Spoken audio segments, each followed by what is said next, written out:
Hello students, how are you? I am Shruti ma'am. Welcome to our channel Shiv Rising Star Academy. तो चलो, आज का हमारा टॉपिक है Gauss law. Before knowing Gauss law we must know the electric flux. जब आपको electric flux के बारे में पता होगा तभी आप गॉस लॉ अच्छी तरह से समझ सकते हैं. तो चलो, हमने यहाँ पे एक सरफेस कंसिडर किया है और इस सरफेस से जो इलेक्ट्रिक फील्ड पास हो रहा है. तो इलेक्ट्रिक फ्लक्स क्या होता है? Electric flux is the measure of electric field passing through a given surface. तो इस सरफेस से कितना इलेक्ट्रिक फील्ड पास हो रहा है, जब हम उसको मेजर करेंगे तो हम उसको क्या बोलेंगे? Electric flux. That is phi is electric flux. That is phi is equal to integration E bar dot D S bar. D S क्या होता है? हमारा एरिया होता है, और जो ई बार होता है वो जो इलेक्ट्रिक फील्ड होता है. और इंटीग्रेट करते हैं मतलब टोटल जो होता है इलेक्ट्रिक फील्ड इसके अंदर से कितना पास होता है जिस सरफेस के अंदर से, हम उसको इलेक्ट्रिक फ्लक्स बोलते हैं. Okay, electric flux is the measure of electric field passing through a given surface. Okay, जो इस सरफेस है इसके अंदर से कितना इलेक्ट्रिक फील्ड पास हो रहा है तो उसको हम क्या बोलेंगे? Electric flux. जब उसको मेजर करेंगे और जो क्वांटिटी आएगी हम उसको क्या बोलेंगे? Electric flux. और जो क्लोज सरफेस होता है उसके अंदर ही हम गॉस लॉ अप्लाई कर सकते हैं. जो ओपन सरफेस होगा तो उसके ऊपर हम गॉस लॉ अप्लाई नहीं कर सकते. ओके, और जो चार्ज होता है वो भी चार्ज इसके अंदर होना चाहिए. जो क्लोज सरफेस है उसके अंदर का charge, suppose Q1 Q2 Q3, ये जो चार्ज है वो इसके अंदर चार्ज है तो हम इसको कंसिडर करते हैं इन गॉस लॉ. बट जो एक चार्ज Q4 है उसके बाहर चार्ज है, जो क्लोज सरफेस है उसके बाहर चार्ज है, इसकी वजह से हम इसको कंसिडर नहीं करते. तो क्या आपको पता चला? यहाँ पे जो गॉस लॉ होता है वहाँ पे हमेशा क्लोज सरफेस होना चाहिए, और जो चार्ज हम कंसिडर करते हैं इस गॉस लॉ के अंदर तो हमेशा जो सरफेस होता है उसके अंदर होना चाहिए, इनसाइड दी सरफेस. और जो आउटसाइड दी सरफेस जो चार्ज होता है उसका हम कंसिडर नहीं करते. ओके, तो स्टेटमेंट क्या है गॉस लॉ का? The net electric flux through a close surface, that is close surface must be 3D, is 1 by epsilon naught times the net charge enclosed by the surface. तो हमने देखा phi क्या होता है? Flux होता है. और जो क्लोज सरफेस का इसके लिए हमने यहाँ क्या लिखा? Phi close is equal to 1 by epsilon naught, that is 1 by epsilon naught times the net charge enclosed by the surface. That is Q inside क्या है? जो net charge enclosed by the surface है. That is phi closed is equal to Q inside upon epsilon naught. That is the Gauss law. Okay, यहाँ पे जो Q inside है वो charge enclosed. Okay, inside the surface जो charge है वो Q है, और जो epsilon naught है वो परमिटिविटी ऑफ फ्री स्पेस है. जो एक क्लोज सरफेस है इसके अंदर जो इलेक्ट्रिक फ्लक्स है इसकी वैल्यू कितनी होगी? 1 by epsilon naught times Q. That is phi closed is equal to Q upon epsilon naught. That is the Gauss law. तो किसी भी बॉडी के ऊपर जब हमको गॉस लॉ अप्लाई करना होता है तो वहाँ पे कई कंडीशंस होती है. तो कंडीशंस क्या है? Surface must be closed, that is this surface must be close होना चाहिए, कहीं से भी वो ओपन नहीं होना चाहिए. And the E at every point is same, that is electric field. Every point is same, here, everywhere is same होना चाहिए.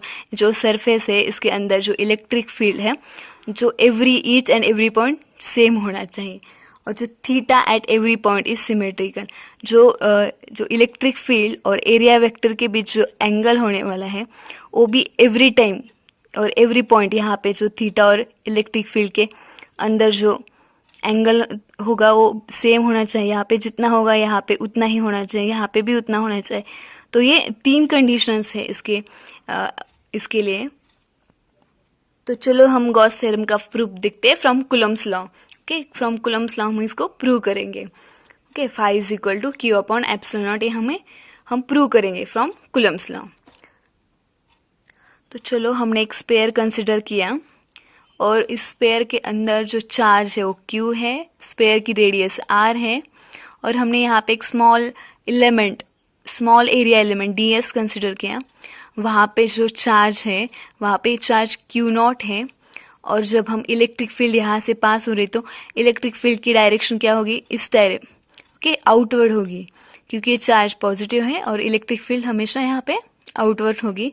और जो एरिया वेक्टर होता है स्पेयर के ऊपर तो हमेशा नॉर्मल होता है, जो स्पेयर का सरफेस है उसको नॉर्मल होता है। तो यहाँ पे जो एरिया वेक्टर होगा वो भी स्पेयर के सरफेस को नॉर्मल होगा, इसकी वजह से वो आउटवर्ड होगा। तो जो इलेक्ट्रिक फील्ड की डायरेक्शन होगी वही डायरेक्शन जो एरिया वेक्टर की होगी। तो both are in same direction, therefore the angle between this electric field and the area vector is 0, that is theta is equal to 0। Okay, तो हमको पता है कूलम्ब्स लॉ क्या है, F is equal to 1/4 pi epsilon not Q into Q not upon R square, that is our equation number 1। This is Coulomb's law. और हमको पता है फोर्स क्या होता है, in general charge into electric field होता है। तो यहाँ पे इलेक्ट्रिक फील्ड क्या होगा, फोर्स अपॉन चार्ज होगा, that is our equation number 2। Put this equation number 1 in equation number 2। यहाँ पे जो F की वैल्यू है तो यहाँ पे हमने पुट की, तो E is equal to 1/4 pi epsilon not Q into Q not upon R square और दिस Q नॉट। ओके, अब यहाँ पे जो Q नॉट है वो कैंसिल हो जाएगी, क्या बचेगा यहाँ पे, E is equal to Q upon 4 pi epsilon not R square. Okay, this is the value of electric field. और हमको पता है इलेक्ट्रिक फ्लक्स फाई क्या होता है, integral E bar dot ds bar. Okay, electric field passing through a surface, that is phi is equal to integral E bar dot ds। और यहाँ पे हमने क्लोज सरफेस कंसिडर किया, देयरफॉर यहाँ पे close integral E bar dot ds bar. जब हम इसको ओपन करेंगे तो क्या आएगा, close integral E ds cos theta. Okay, और हमको पता है यहाँ पे जो हमारा थीटा है वो कितना है, 0 है। ओके, तो cos 0 क्या होता है, 1 होता है, that is phi is equal to close integral E ds। और इसको हमें पता है E की वैल्यू क्या है, Q upon 4 pi epsilon not R square. तो phi is equal to Q upon 4 pi epsilon not R square close integral ds। But ds is the small area, और जिस स्मॉल एरिया को जब हम integrate करेंगे तो हमको क्या मिलेगा, पूरा एरिया मिलेगा। ओके, तो इंटीग्रेशन ds, और एक क्या है, स्पेयर है, तो स्पेयर का एरिया क्या होता है, 4 pi R square. Okay, ds is equal to integral ds is equal to 4 pi R square. तो इसकी वैल्यू हम यहाँ पे पुट करते हैं, Q upon 4 pi epsilon not R square 4 pi R square. तो यहाँ पे 4 pi get cancel, R square get cancel. Phi is equal to Q upon epsilon naught, that is our Gauss law. Okay, phi is equal to Q upon epsilon naught. Thanks for watching. अगर ये video आपको अच्छी लगी तो like, share और subscribe करो। Hello students, how are you? I am Shruti ma'am, welcome to our channel Shiv Rising Star Academy. तो चलो, आज का हमारा टॉपिक है Gauss law. Before knowing Gauss law we must know the electric flux. जब आपको इलेक्ट्रिक फ्लक्स के बारे में पता होगा तभी आप गॉस लॉ अच्छी तरह से समझ सकते हैं। तो चलो, हमने यहाँ पे एक सरफेस कंसिडर किया है और इस सरफेस से जो इलेक्ट्रिक फील्ड पास हो रहा है, तो इलेक्ट्रिक फ्लक्स क्या होता है, electric flux is the measure of electric field passing through a given surface. तो इस सरफेस से कितना इलेक्ट्रिक फील्ड पास हो रहा है, जब हम उसको मेजर करेंगे तो हम उसको क्या बोलेंगे, electric flux. That is phi is electric flux, that is phi is equal to integration E bar dot ds bar. ds क्या होता है, हमारा एरिया होता है, और जो E बार होता है वो जो इलेक्ट्रिक फील्ड होता है। और इंटीग्रेट करते हैं मतलब टोटल जो होता है इलेक्ट्रिक फील्ड, इसके अंदर से कितना पास होता है जिस सरफेस के अंदर से, हम उसको इलेक्ट्रिक फ्लक्स बोलते हैं। Okay, electric flux is the measure of electric field passing through a given surface. Okay, जो इस सरफेस है इसके अंदर से कितना इलेक्ट्रिक फील्ड पास हो रहा है तो उसको हम क्या बोलेंगे, इलेक्ट्रिक फ्लक्स। जब उसको मेजर करेंगे और जो क्वांटिटी आएगी हम उसको क्या बोलेंगे, इलेक्ट्रिक फ्लक्स। और जो क्लोज सरफेस होता है उसके अंदर ही हम गॉस लॉ अप्लाई कर सकते हैं। जो ओपन सरफेस होगा तो उसके ऊपर हम गॉस लॉ अप्लाई नहीं कर सकते। ओके और जो चार्ज होता है उस वो भी चार्ज इसके अंदर होना चाहिए, जो क्लोज सरफेस है उसके अंदर का charge, suppose Q1 Q2 Q3, ये जो चार्ज है वो इसके अंदर चार्ज है, तो हम इसको कंसिडर करते हैं इन गॉस लॉ। बट जो एक चार्ज Q4 है उसके बाहर चार्ज है, जो क्लोज सरफेस है उसके बाहर चार्ज है, इसकी वजह से हम इसको कंसिडर नहीं करते। तो क्या आपको पता चला, यहाँ पे जो गॉस लॉ होता है वहाँ पे हमेशा क्लोज सरफेस होना चाहिए, और जो चार्ज हम कंसिडर करते हैं इस गॉस लॉ के अंदर, तो हमेशा जो सरफेस होता है उसके अंदर होना चाहिए, इनसाइड द सरफेस, और जो आउटसाइड द सरफेस जो चार्ज होता है उसका हम कंसिडर नहीं करते। ओके तो स्टेटमेंट क्या है गॉस लॉ का? The net electric flux through a close surface, that is close surface must be 3D, is 1 by epsilon naught times the net charge enclosed by the surface। तो हमने देखा phi क्या होता है, flux होता है, और जो क्लोज सरफेस का इसके लिए हमने यहाँ क्या लिखा, phi close is equal to 1 by epsilon naught, that is 1 by epsilon naught times the net charge enclosed by the surface, that is q inside क्या है, जो net charge enclosed by the surface है, that is phi closed is equal to q inside upon epsilon naught, that is the Gauss law। Okay यहाँ पे जो q inside है वो charge enclosed, okay inside the surface जो charge है वो q है, और जो epsilon naught है वो परमिटिविटी ऑफ फ्री स्पेस है। जो एक क्लोज सरफेस है इसके अंदर जो इलेक्ट्रिक फ्लक्स है इसकी वैल्यू कितनी होगी, 1 by epsilon naught times q, that is phi closed is equal to q upon epsilon naught, that is the Gauss law। तो किसी भी बॉडी के ऊपर जब हमको गॉस लॉ अप्लाई करना होता है तो वहाँ पे कई कंडीशंस होती है। तो कंडीशंस क्या है, surface must be closed, that is this surface must be close होना चाहिए, कहीं से भी वो ओपन नहीं होना चाहिए, and the E at every point is same, that is electric field every point is same, here everywhere is same होना चाहिए। जो सरफेस है इसके अंदर जो इलेक्ट्रिक फील्ड है जो each and every point same होना चाहिए, और जो theta at every point is symmetrical, जो इलेक्ट्रिक फील्ड और एरिया वेक्टर के बीच जो एंगल होने वाला है वो भी एवरी टाइम और एवरी पॉइंट, यहाँ पे जो थीटा और इलेक्ट्रिक फील्ड के अंदर जो एंगल होगा वो सेम होना चाहिए, यहाँ पे जितना होगा यहाँ पे उतना ही होना चाहिए, यहाँ पे भी उतना होना चाहिए। तो ये 3 कंडीशंस है इसके लिए। तो चलो हम गॉस थ्योरम का प्रूफ देखते हैं from Coulomb's law. Okay from Coulomb's law हम इसको प्रूव करेंगे। Okay phi is equal to Q upon epsilon not, ये हम प्रूव करेंगे फ्रॉम कुलम्स लॉ। तो चलो हमने एक स्पेयर कंसिडर किया, और इस स्पेयर के अंदर जो चार्ज है वो Q है, स्पेयर की रेडियस R है, और हमने यहाँ पे एक small area element ds consider किया। वहाँ पे जो चार्ज है वहाँ पे चार्ज Q0 है, और जब हम इलेक्ट्रिक फील्ड यहाँ से पास हो रही तो इलेक्ट्रिक फील्ड की डायरेक्शन क्या होगी, इस डायरेक्शन ओके आउटवर्ड होगी, क्योंकि ये चार्ज पॉजिटिव है और इलेक्ट्रिक फील्ड हमेशा यहाँ पे आउटवर्ड होगी।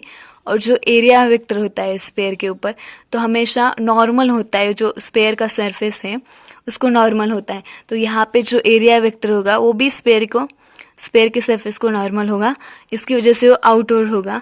तो जो इलेक्ट्रिक फील्ड की डायरेक्शन होगी वही डायरेक्शन जो एरिया वेक्टर की होगी, तो both are in same direction, therefore the angle between this electric field and the area vector is 0, that is theta is equal to 0। Okay तो हमको पता है कुलम्स लॉ क्या है, F is equal to 1/4 pi epsilon not Q into Q0 upon R square, that is our equation number 1, this is Coulomb's law. और हमको पता है फोर्स क्या होता है, in general charge into electric field होता है, तो यहाँ पे इलेक्ट्रिक फील्ड क्या होगा, फोर्स अपॉन चार्ज होगा, that is our equation number 2। Put this equation number 1 in equation number 2, यहाँ पे जो F की वैल्यू है तो यहाँ पे हमने पुट की, तो E is equal to 1/4 pi epsilon not Q into Q0 upon R square, और दिस Q0। ओके अब यहाँ पे जो Q0 है वो कैंसिल हो जाएगी, क्या बचेगा यहाँ पे, E is equal to Q upon 4 pi epsilon not R square. Okay this is the value of electric field. और हमको पता है इलेक्ट्रिक फ्लक्स फाई क्या होता है, integral E bar dot ds bar. Okay electric field passing through a surface, that is phi is equal to integral E bar dot D S. और यहाँ पे हमने क्लोज सरफेस कंसिडर किया, therefore यहाँ पे close integral E bar dot D S bar. जब हम इसको ओपन करेंगे तो क्या आएगा, close integral E D S cos theta. Okay, और हमको पता है यहाँ पे जो हमारा थीटा है वो कितना है, 0 है।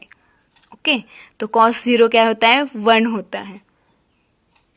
That is phi is equal to close integral E D S. और इसको हमें पता है ई की वैल्यू क्या है, Q upon 4 pi epsilon naught R square.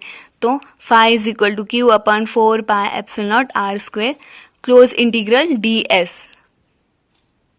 But D S is the small area, और इस स्मॉल एरिया को जब हम इंटीग्रेट करेंगे तो हमको क्या मिलेगा, पूरा एरिया मिलेगा।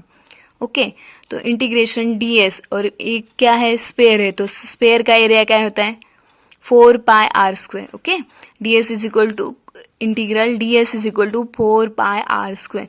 तो इसकी वैल्यू हम यहाँ पे पुट करते हैं, Q upon 4 pi epsilon naught R square 4 pi R square. तो यहाँ पे 4 pi get cancel, R square get cancel. Phi is equal to Q upon epsilon naught, that is our Gauss law. Okay, phi is equal to Q upon epsilon naught. Thanks for watching. अगर ये video आपको अच्छी लगी तो like, share और subscribe करो। तो Gauss law के डिफरेंट एप्लीकेशंस हैं। ओके, जब किसी सरफेस के ऊपर चार्ज होता है और उस चार्ज की वजह से जब इलेक्ट्रिक फील्ड प्रोड्यूस होता है, तो उसको फाइंड करने के लिए हम क्या करते हैं, गॉस लॉ भी यूज करते हैं। इसको फाइंड करने के लिए हम कूलम्ब्स लॉ भी यूज करते हैं, लेकिन इससे क्रिटिकल होता है कूलम्ब्स लॉ से। तो हम गॉस लॉ इसके ऊपर इजीली फाइंड कर सकते हैं कि यहाँ पे कितना इलेक्ट्रिक फील्ड प्रोड्यूस हो रहा है। तो इस लेक्चर में हम गॉस लॉ के एक एप्लीकेशन के बारे में देखेंगे, that is electric field intensity due to spherical shell और होलो स्पेयर। ओके, तो हमको क्या करना है, हमको एक होलो स्पेयर कंसिडर करना है। ओके, देखो ये रहा आपका होलो स्पेयर। ओके, अब देख पा रहे हैं ना, देखो ये रहा आपका होलो स्पेयर, और इस होलो स्पेयर के ऊपर चार्ज है। ओके, दिस सरफेस है, उस सरफेस के ऊपर चार्ज है, और इस चार्ज की वजह से जो इसके सराउंडिंग को, देखो ये होलो स्पेयर है। ओके, यहाँ पे चार्ज है, और इसकी वजह से जो सराउंडिंग है, उस सराउंडिंग को इलेक्ट्रिक फील्ड प्रोड्यूस हो रहे हैं, इसके सराउंडिंग को। तो वो इलेक्ट्रिक फील्ड और जो इसके सरफेस के ऊपर जो इलेक्ट्रिक फील्ड प्रोड्यूस हो रही है, वो इलेक्ट्रिक फील्ड, और जो देखो ये होलो स्पेयर है, अब देख पा रहे हैं ना, इसके अंदर कुछ नहीं है। ऐसे यहाँ से होल लेकर आए आपका, इसके अंदर कुछ भी नहीं है। तो इसके अंदर भी इलेक्ट्रिक फील्ड कितनी प्रोड्यूस हो रही है, ये फाइंड करना है हमको। तो इसके सरफेस के, ये सरफेस है ना जो ऑरेंज दिख रहा है, उसके ऊपर कितना इलेक्ट्रिक फील्ड प्रोड्यूस हो रहा है, इसको भी फाइंड करना है, और इसके सराउंडिंग को। ओके, जो यहाँ पे, वहां पे भी कितना इलेक्ट्रिक फील्ड प्रोड्यूस हो रहा है, ये भी फाइंड करना है हमको। ओके, तो चलो शुरू करते हैं। ओके, यहाँ पे सपोज हमारा चार्ज यहाँ पे है Q, और इसकी वजह से सराउंडिंग है, सपोज यहाँ पे हमको ये पेन की नीब दिख रही है, वहाँ पे जो पॉइंट है, वहाँ के पॉइंट पे कितनी इलेक्ट्रिक फील्ड प्रोड्यूस हो रही है, ये हम फाइंड करते हैं। ओके, तो ये हमारा होलो स्पेयर है। ओके, और इस होलो स्पेयर की वजह से जो इसके आउटसाइड पे जो पॉइंट है P, वहाँ पे कितनी इलेक्ट्रिक फील्ड प्रोड्यूस हो रही है इस चार्ज की वजह से। चार्ज हमारे यहाँ पे है, और इस चार्ज सरफेस पे, पूरा होलो स्पेयर का सरफेस है, सर्कल दिख रहा है आपको, होलो स्पेयर का सरफेस है। इसके सरफेस के ऊपर कितना इलेक्ट्रिक फील्ड प्रोड्यूस होगा, इस सरफेस के बाहर कितना इलेक्ट्रिक फील्ड प्रोड्यूस होगा, और इस सरफेस के अंदर कितना इलेक्ट्रिक फील्ड प्रोड्यूस होगा, ये हम निकालेंगे। अब चलो देखते हैं। और ये पॉइंट P है जो स्पेयर है उसके आउटसाइड है। तो यहाँ पे हमको क्या करना है, इलेक्ट्रिक फील्ड फाइंड करना है, यहाँ पे कितना इलेक्ट्रिक फील्ड हो सकता है। तो इसके लिए हमको क्या करना पड़ेगा, यहाँ पे गॉस लॉ अप्लाई करना पड़ेगा। तो जब गॉस लॉ किसी भी बॉडी के ऊपर जब हम अप्लाई करते हैं, तो इसके लिए कोई कंडीशंस होती हैं। तो उसके लिए कंडीशन है कि जो पॉइंट है वो गॉसियन सरफेस से पास होता हो और वो गॉसियन के सरफेस के ऊपर होना चाहिए। तो हमने यहाँ पे क्या किया, जो पॉइंट P है वहाँ से Gaussian surface, circular Gaussian surface draw किया। देखो ए और ये डायग्राम सेम है, तो यहाँ पे हमने क्या किया, इस डायग्राम में जो पॉइंट P है वहाँ से हमने एक गॉसियन सरफेस ड्रॉ किया ताकि हम इसके ऊपर गॉस लॉ अप्लाई कर सके। जो सेंटर है इस स्फीयर का, वहाँ से जो पॉइंट P है उसका डिस्टेंस R1 है और इस जो स्फीयर है उस स्फीयर की रेडियस कैपिटल R है। ओके, और जो पॉइंट S इसके अंदर है, स्फीयर के अंदर, उसका डिस्टेंस जो सेंटर है उससे R2 है। ओके, तो हमको क्या करना है, electric field at a point P find करना है। ओके ओके, तो यहाँ पे जो इलेक्ट्रिक फील्ड की ई बार की डायरेक्शन है वो हमेशा आउटवर्ड होगी। ओके, तो इलेक्ट्रिक फील्ड की डायरेक्शन यहाँ से ऐसी है। ओके, ई बार। और जो एरिया वेक्टर होता है तो उसकी भी डायरेक्शन हमेशा क्या होती है, सरफेस को नॉर्मल होती है, आउटवर्ड डायरेक्शन। तो इलेक्ट्रिक फील्ड की डायरेक्शन और एरिया वेक्टर जो है इसकी direction both are in same direction. Okay, therefore जो इसके बीच जो एंगल बनेगा ई बार और जो एरिया वेक्टर है ds बार, तो इसके बीच जो एंगल बनेगा वो क्या होगा, 0 एंगल होगा। ओके, क्योंकि बोथ की डायरेक्शन सेम है। Okay, both are in a same direction. तो हमने पॉइंट P पे जो area element, small area element ds consider किया है, वहां पे जो इलेक्ट्रिक फील्ड की डायरेक्शन और जो एरिया वेक्टर है उसकी डायरेक्शन इन सेम डायरेक्शन है और उसके अंदर जो एंगल बन रहा है वो 0 डिग्री है। Okay, according to Gauss law electric flux क्या होता है, phi is equal to Q upon epsilon naught. That is our equation number 1। तो यहाँ पे हमने स्मॉल एलिमेंट ds कंसिडर किया है, तो इसका फ्लक्स भी क्या होगा, स्मॉल एलिमेंट का D phi is equal to E bar into ds bar. Okay, और इस डॉट प्रोडक्ट को जब हम ओपन करते हैं तो क्या आता है, D phi is equal to E ds into cos theta. जब हम डॉट प्रोडक्ट को ओपन करते हैं तो तब क्या आता है, कॉस थीटा आता है वहाँ पे। ओके, पर ये दोनों क्या है, एक ही डायरेक्शन में है और इसके बीच जो एंगल है वो क्या है, 0। तो यहाँ पे हम जो हमारा थीटा है वो क्या है, 0 है। तो cos 0 क्या होता है, 1 होता है।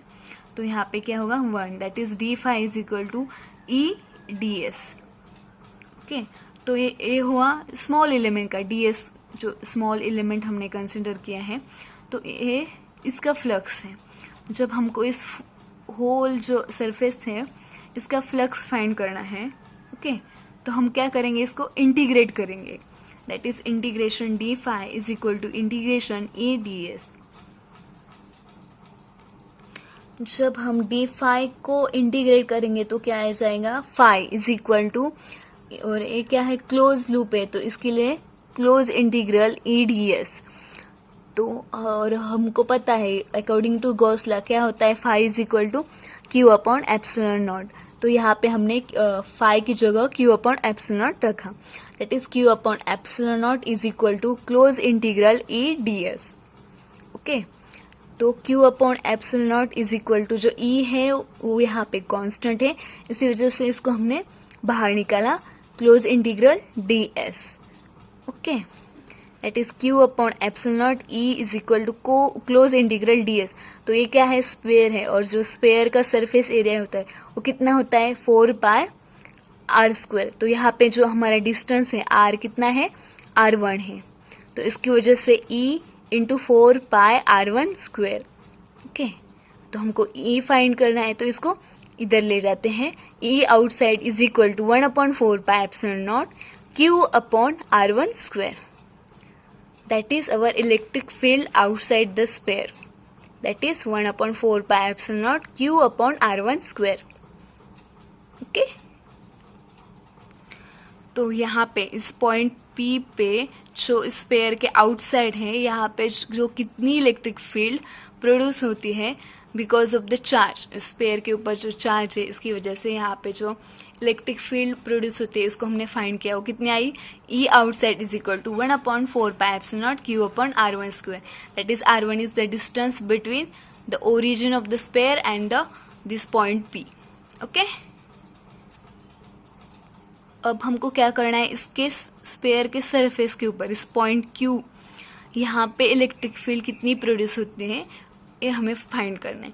सेम ही प्रोसीजर होगी जैसे हमने आउटसाइड फाइंड की, वैसे ही सेम प्रोसीजर यहाँ पे भी होगी सेम, बट यहाँ पे एक डिफरेंट है. वो क्या है, डिस्टेंस फ्रॉम द ओरिजिन.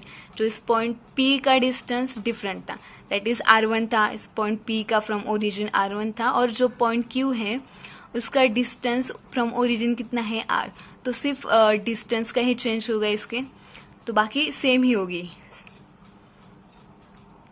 तो यहाँ तक तो सेम ही आ जाएगा. Phi is equal to close integral E/ds. तो phi is equal to E, और जो ds है क्लोज इंटीग्रल ds क्या होगा, तो स्पेयर का जो सरफेस एरिया है वो कितना होगा, 4πR². जो कैपिटल R है वो क्या है, जो स्पेयर है उसकी रेडियस है, और जो पॉइंट है उसके सरफेस उसके ओरिजिन से जो डिस्टेंस है वो r है.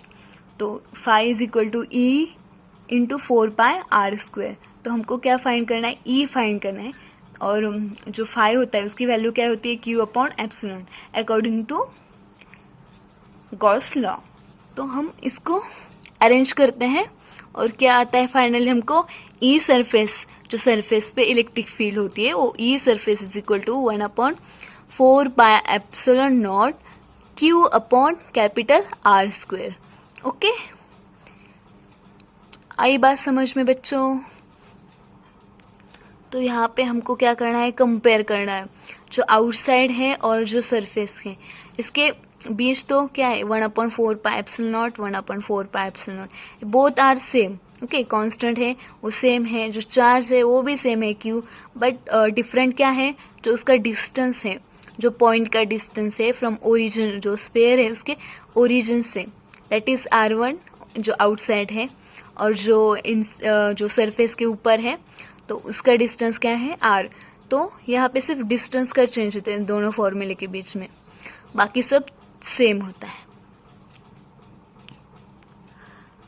अब हमको क्या फाइंड करना है, जो इलेक्ट्रिक फील्ड है और इस सरफेस के स्पेयर के सरफेस के ऊपर चार्ज है, उसकी वजह से जो इसका स्पेयर का सरफेस है इनसाइड, तो वहाँ पे एक पॉइंट S है, और वहाँ पे हमको क्या करना है, इलेक्ट्रिक फील्ड कितनी है फाइंड करना है. तो चलो देखते हैं यहाँ पे कितनी इलेक्ट्रिक फील्ड आते हैं. तो चलो, ये स्फेयर है, आपको दिखाई दे रहा होगा, और इस स्फेयर के अंदर, जो यहाँ से अंदर, इसके अंदर जो पॉइंट है, उसके अंदर जो पॉइंट है वहाँ पे कितनी इलेक्ट्रिक फील्ड होगी ये हमको फाइंड करना है. तो हमने क्या फाइंड किया, जो इसके आउटसाइड सराउंडिंग को इलेक्ट्रिक फील्ड कितनी है वो फाइंड किया. इसके सरफेस के ऊपर जो इलेक्ट्रिक फील्ड प्रोड्यूस हो रही है इसको फाइंड किया. तब अब हमको इसके अंदर, ओके, जो ये बॉल है इसके अंदर कितनी इलेक्ट्रिक फील्ड फाइंड होगी वहाँ पे प्रोड्यूस, वो फाइंड करना है. तो इनसाइड दिस पेयर वहाँ पे चार्ज कितना होगा, वहाँ पे चार्ज 0 है. ओके, तो इसके सरफेस के ऊपर चार्ज है, उसके सरफेस के ऊपर चार्ज है, तो इसके अंदर चार्ज नहीं है, तो इसकी वजह से यहाँ पे चार्ज कितना होगा, यहाँ पे चार्ज 0 हो जाएगा.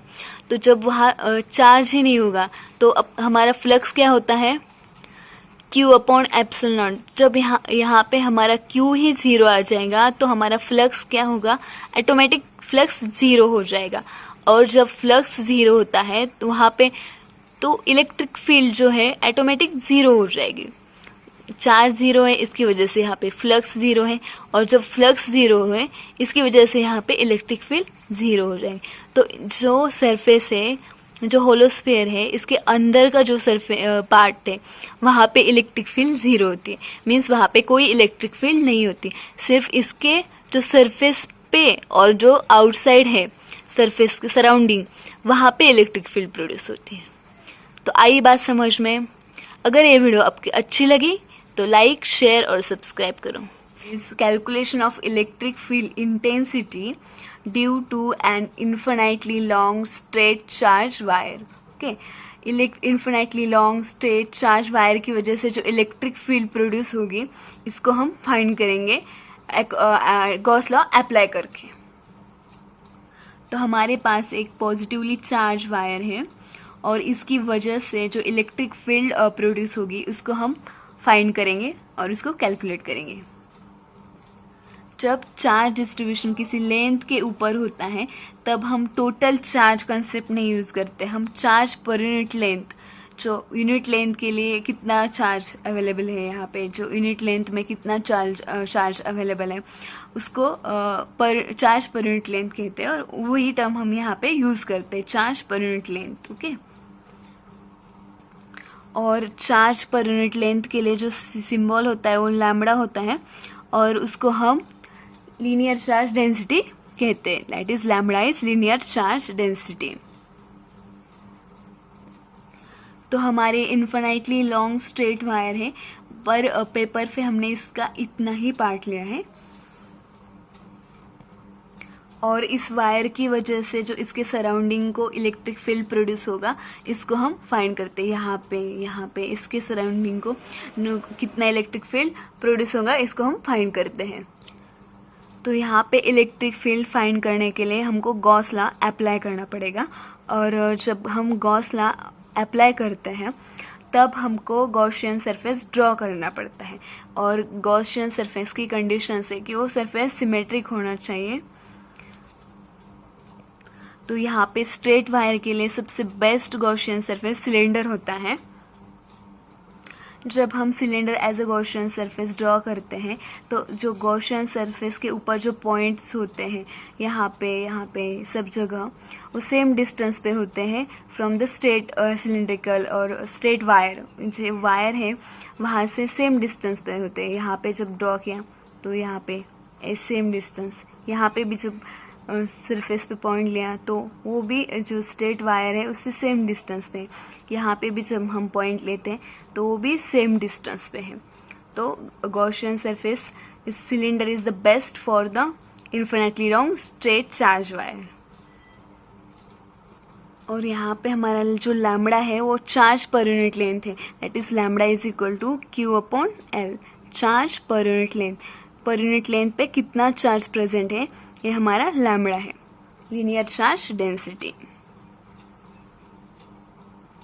तो हमको एट पॉइंट पी पे इलेक्ट्रिक फील्ड फाइंड करनी है।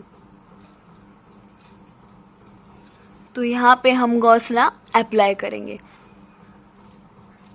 और गॉस लॉ की एक कंडीशन होती है, जो पॉइंट है वो गॉसियन सरफेस के ऊपर होना चाहिए। तो यहाँ पे जो पॉइंट पी है वो गॉसियन सरफेस के ऊपर है, तो ये कंडीशन यहाँ पे सेटिस्फाई होती है। और जो पॉइंट P है वो एट अ डिस्टेंस R पर है फ्रॉम द स्ट्रेट वायर। तो यहाँ पे जो इलेक्ट्रिक फील्ड की डायरेक्शन है वो ऐसे आउटवर्ड है, यहाँ पे ऐसे आउटवर्ड, यहाँ पे ऐसे ऐसे ऐसे आउटवर्ड डायरेक्शन होती है इलेक्ट्रिक फील्ड की।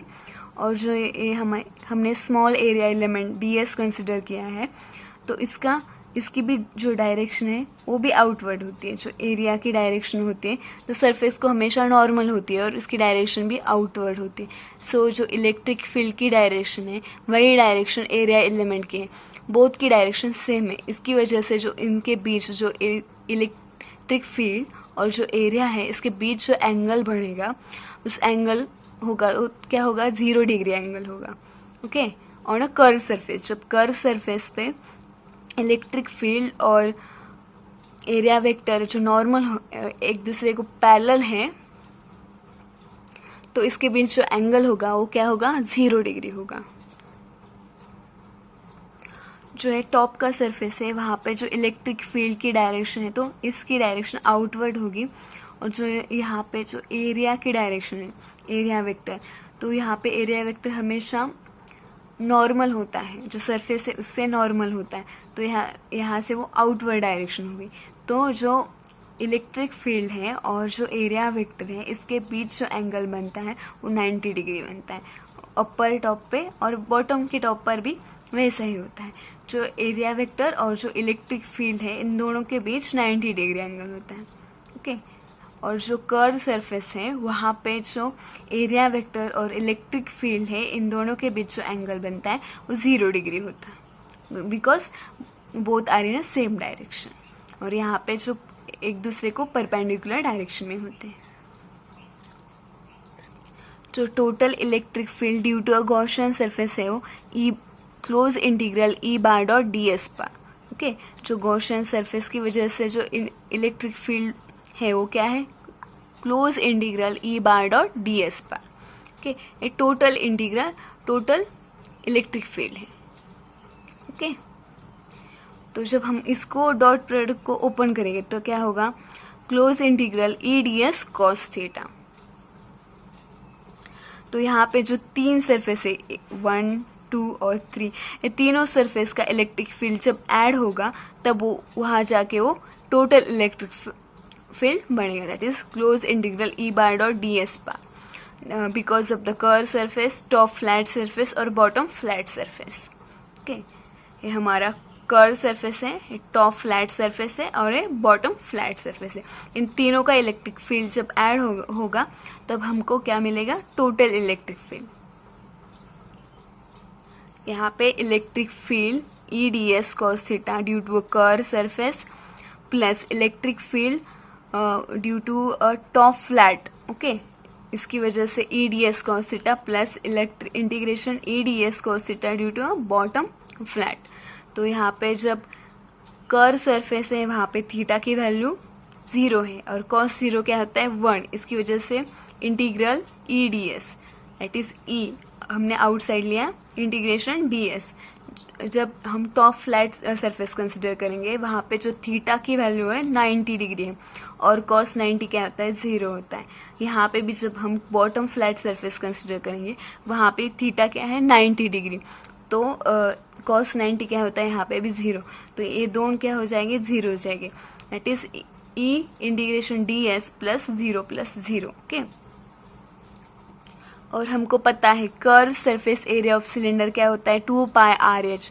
यहाँ पे एच जो हाइट है यहाँ पे कितनी है एल, जो इस स्ट्रेट वायर है उसकी हाइट कितनी है एल, तो एच की जगह यहाँ पे हम एल पुट करेंगे, दैट इज ई इंटू जो कर्व सरफेस का टोटल एरिया है इसको इंटीग्रेट किया ना हमने। ओके, डी एस जो स्मॉल पार्ट का एरिया है और जो इसको इंटीग्रेट करेंगे तो हम इसके पूरा कर्व सरफेस है, इस पूरे कर्व सरफेस का एरिया हमको मिलेगा, that is 2 pi R H, that is 2 pi R L E into 2 pi R L. यहाँ पे चार्ज डेंसिटी है lambda is equal to Q upon L, तो क्यू क्या हो जाएगा, Q is equal to lambda into L, that is total charge within the surface कितना हो जाएगा लैम्बडा इंटू एल। जो इस चार्ज डेंसिटी है लैम्बडा और जो लेंथ है इज इक्वल, इसकी मल्टीप्लीकेशन के इक्वल क्या हो जाएगा तुम्हारा चार्ज हो जाएगा, that is Q is equal to lambda into L. जो एल है वो पूरी लेंथ है और लैम्बडा है charge density, that is charge within the surface is Q is equal to lambda into L. According to Gauss law क्या होता है, close integral E bar dot D S bar is equal to Q upon epsilon naught. तो यहाँ पे close integral E bar dot D S is equal to Q upon epsilon naught.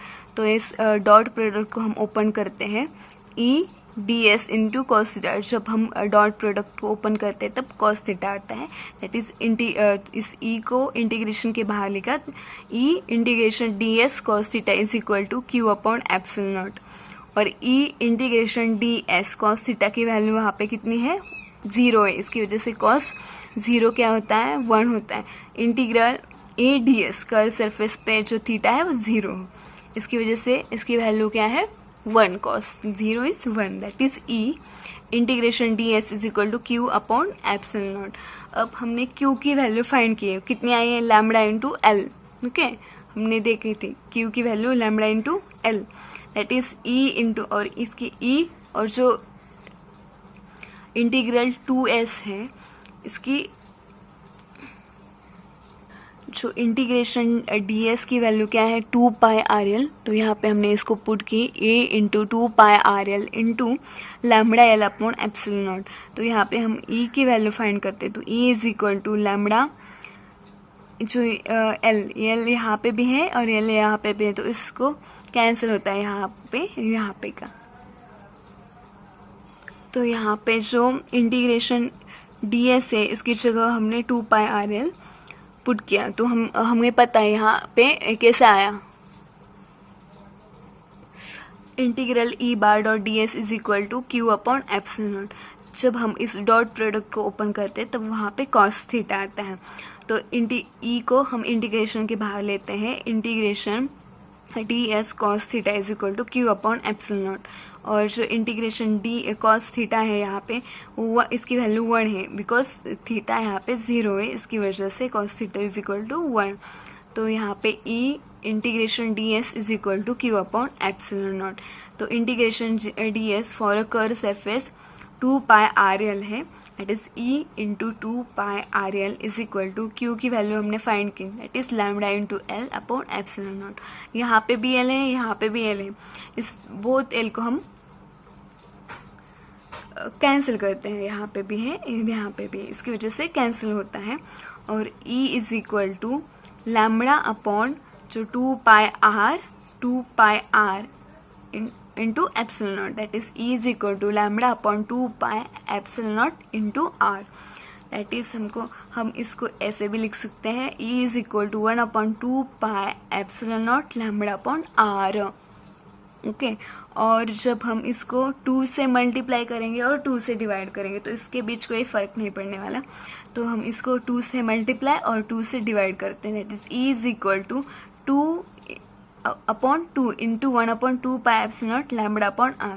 That is E is equal to जो 2 into 2 4 हो जाएगा यहाँ पे, और जो यहाँ पे न्यूमरेटर को 2 लैम्डा आ जाएगा, E is equal to 2 lambda 4π epsilon naught R.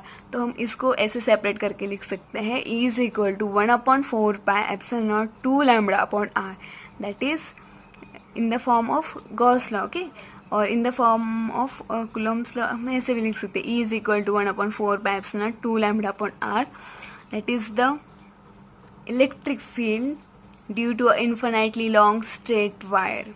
Okay, E is equal to 1 upon 4π epsilon naught 2 lambda upon R. और हम यहाँ तक भी लिख सकते हैं, E is equal to lambda upon 2π epsilon naught R. ओके, ये मॉडिफिकेशन है इसका, ताकि हम इजीली याद रख सकें इसको, इसकी वजह से हमने इसको मॉडिफाई किया है। और जब तो यही इसका फाइनल फॉर्मूला है। ओके, आप ये ले सकते हैं और ये भी ले सकते हैं। अगर ये वीडियो आपको अच्छी लगी तो लाइक कीजिए, शेयर कीजिए और सब्सक्राइब कीजिए। थैंक्स। जो चार्ज इनफाइनाइट प्लेन शीट की वजह से जो इलेक्ट्रिक फील्ड प्रोड्यूस होती है उसको हमें फाइंड करना है। तो यहाँ पे हम गॉस लॉ अप्लाई करके इलेक्ट्रिक फील्ड फाइंड करेंगे।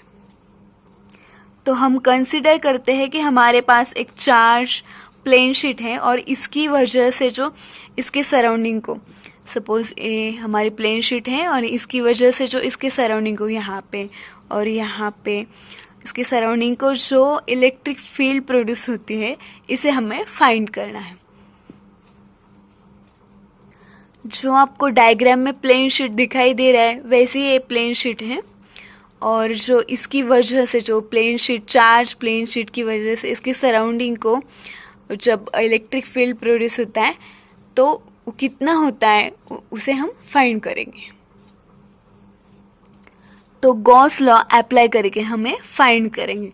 और जब हम गॉस लॉ अप्लाई करते हैं तो उसकी एक कंडीशन होती है कि वहाँ पे हमको गॉसियन सरफेस ड्रॉ करना पड़ता है।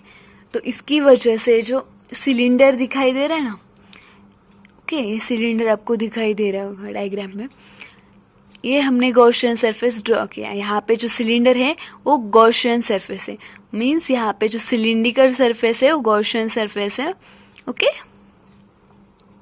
और गॉस लॉ की एक और कंडीशन भी होती है, जिस पॉइंट के ऊपर हमको जो इलेक्ट्रिक फील्ड फाइंड करनी पड़ती है वो पॉइंट गॉसियन सरफेस के ऊपर होना चाहिए। ओके, जहाँ पे भी हम इलेक्ट्रिक फील्ड फाइंड करने वाले हैं वो पॉइंट गॉसियन सरफेस से जाता हुआ होना चाहिए और वहाँ उसके सरफेस के ऊपर होना चाहिए वो पॉइंट। तो ऐसे हमारी जो इन्फिनाइट प्लेन शीट है और इसके अंदर से वो सिलेंड्रिकल सरफेस पास होता है। ओके, बीचों बीच है, जो प्लेन शीट है इसके बीच है और इसके अंदर से वो सिलेंड्रिकल सरफेस पास होता है। और जब यहाँ पे जो लेफ्ट हैंड साइड और राइट हैंड साइड को, जब राइट हैंड साइड को 1 सेंटीमीटर पे जितनी इलेक्ट्रिक फील्ड होगी उतनी ही लेफ्ट हैंड साइड को 1 सेंटीमीटर पे होगी। यहाँ पे जो राइट हैंड साइड को 2 सेंटीमीटर पे होगी वही लेफ्ट हैंड साइड को 2 सेंटीमीटर पे इलेक्ट्रिक फील्ड होगी। ओके, जो आपको ये मार्कर दिखाई दे रहा है ऐसा ही सिलेंड्रिकल सरफेस होता है। इसके भी 3 सरफेस होते हैं। जो इसका एक सरफेस हुआ ये सेकेंड सरफेस, और जो कर्व पार्ट होता है उसका थर्ड सरफेस। जो इलेक्ट्रिक फील्ड होती है वो इलेक्ट्रिक फील्ड जो प्लेन शीट है इसको परपेंडिकुलर होती है और इसकी डायरेक्शन आउटवर्ड होती है। ओके, यहाँ पे ऐसे आउटवर्ड, इस लेफ्ट हैंड साइड को ऐसे आउटवर्ड, और जो राइट हैंड जो लेफ्ट हैंड साइड है इसको ऐसे आउटवर्ड होती है। और जो प्लेन शीट है इसको इलेक्ट्रिक फील्ड परपेंडिकुलर होती है। जो सिलेंडर है वो हमारा गॉसियन सरफेस और ये डीएस इसका हमने फर्स्ट सरफेस कंसिडर किया। तो यहाँ पे जो इलेक्ट्रिक फील्ड होती है वो प्लेट को क्या होती है, परपेंडिकुलर होती है और उसकी डायरेक्शन आउटवर्ड होती है। तो यहाँ पे इसकी डायरेक्शन आउटवर्ड है यहाँ पे इलेक्ट्रिक फील्ड की। और जो यहाँ का जो डीएस जो एरिया एलिमेंट है उसकी भी डायरेक्शन आउटवर्ड है, क्योंकि जो एरिया एलिमेंट जो होता है वो जो सरफेस को नॉर्मल होता है। ओके, तो जो इलेक्ट्रिक फील्ड और जो एरिया एलिमेंट है both are in same direction, therefore the angle between them are 0 degree. तो ये हमारा फर्स्ट सरफेस है। जब हम कर्व सरफेस सेकेंड सरफेस लेते हैं तो जहाँ पे जो हमारा एरिया है इसको हमने डीएस कंसिडर किया, स्मॉल एरिया, और यहाँ पे जो एरिया एलिमेंट है इसकी डायरेक्शन ऐसे सरफेस को परपेंडिकुलर होगी, ये डायरेक्शन होगी एरिया एलिमेंट की। और जो इलेक्ट्रिक फील्ड होती है वो प्लेन शीट को क्या होती है, परपेंडिकुलर, और इसके आउटवर्ड डायरेक्शन होती है। तो ये हुई हमारे इलेक्ट्रिक फील्ड की डायरेक्शन। तो इसके जो एरिया एलिमेंट है और इलेक्ट्रिक फील्ड है इन दोनों के बीच जो एंगल बनता है वो 90 डिग्री होता है। तो यहाँ पे जो सेकेंड सरफेस है वहाँ पे थीटा 90 डिग्री होता है। ये हमारा थर्ड सरफेस है।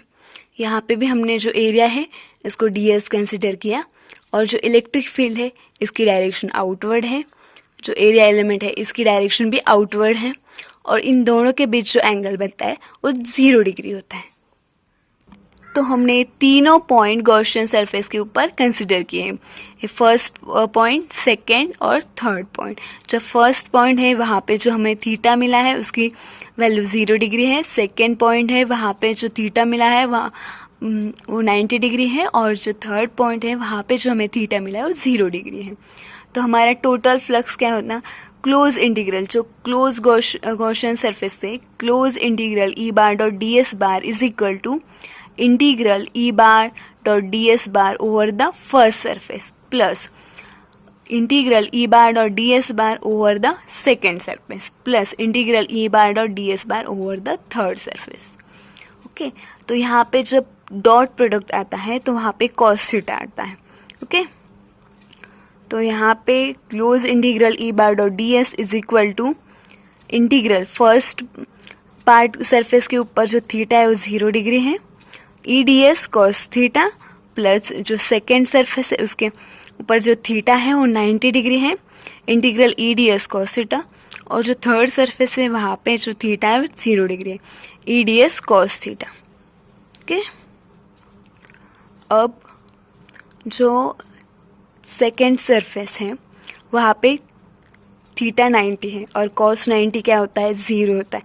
तो इसकी वजह से सेकेंड टर्म है वो कैंसिल हो जाएंगे, वो 0 हो जाएगी, और बचेंगे हमारी फर्स्ट और third term, that is E D S. जो कॉस 0 क्या होता है, 1 होता है, तो यहाँ पे कॉस 0 की वैल्यू 1 आ जाएगी।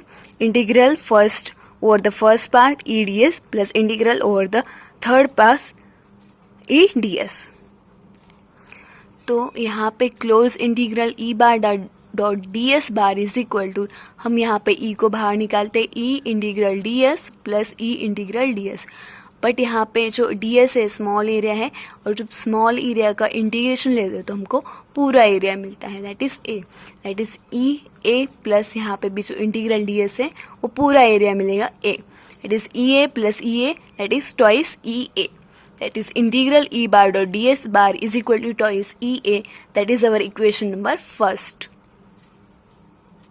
बट हमको पता है गॉस लॉ क्या होता है, close integral E bar dot D S bar is equal to Q upon epsilon naught, that is our equation number 2. From equation 1 and 2 जो इनकी जो लेफ्ट हैंड साइड है बोथ आर सेम, तो इसकी right hand side भी same होनी चाहिए. Therefore twice E A is equal to Q upon epsilon naught. जो हमको ई फाइंड करना है तो इसको डिवाइड करते हैं यहाँ के, Q upon twice A epsilon not. But हमको पता है सिग्मा क्या होता है, सरफेस चार्ज डेंसिटी, जो चार्ज पर यूनिट एरिया पे कितना चार्ज होता है वो क्या होता है हमारा सरफेस चार्ज डेंसिटी, और इसे हम सिग्मा से डिनोट करते हैं. तो क्यू अपॉन ए क्या हुआ, सिग्मा, दैट इज हम यहाँ पे Q upon A is equal to sigma put कर सकते हैं, E is equal to sigma upon twice epsilon naught. Okay, that is our electric field intensity due to charge infinite plane sheet, that is E is equal to sigma upon twice epsilon naught. अगर ये video आपको अच्छी लगी तो like, share और subscribe कीजिए. Thanks for watching. Hello students, how are you? I am Shruti ma'am. Welcome to our channel Shoe Rising Star Academy. तो आज हम इस लेक्चर में electric potential due to a point charge देखने वाले हैं. किसी भी पॉइंट चार्ज की वजह से जो इलेक्ट्रिक पोटेंशियल क्रिएट होता है और जो अलग अलग डिस्टेंस पे अलग अलग इलेक्ट्रिक पोटेंशियल होता है, तो इसको हम फाइंड करेंगे आज. यहाँ पे हमारे पास पॉइंट O पे प्लस Q पॉजिटिव चार्ज है, और इस पॉइंट प्लस Q की वजह से जो पॉइंट A है यहाँ पे कितना इलेक्ट्रिक पोटेंशियल प्रोड्यूस होगा, इसको आज हम फाइंड करेंगे. जो पॉइंट A है यहाँ पे प्रोड्यूस होने वाला जो इलेक्ट्रिक पोटेंशियल है वो किसके बराबर होता है, तो इन्फिनाइट से unit positive charge point A तक लाने के लिए, इन्फिनाइट डिस्टेंस पे है एक पॉइंट यूनिट पॉजिटिव चार्ज, वहाँ से यहाँ तक पॉइंट A तक लाने के लिए कितना हमें वर्क डन करना पड़ेगा उसके बराबर होता है. जो यहाँ पे प्रोड्यूस होने वाला जो इलेक्ट्रिक पोटेंशियल है, जो यूनिट पॉजिटिव चार्ज इन्फिनाइट से यहाँ तक लाने के लिए जो हमें वर्क करना पड़ेगा उसके बराबर होगा.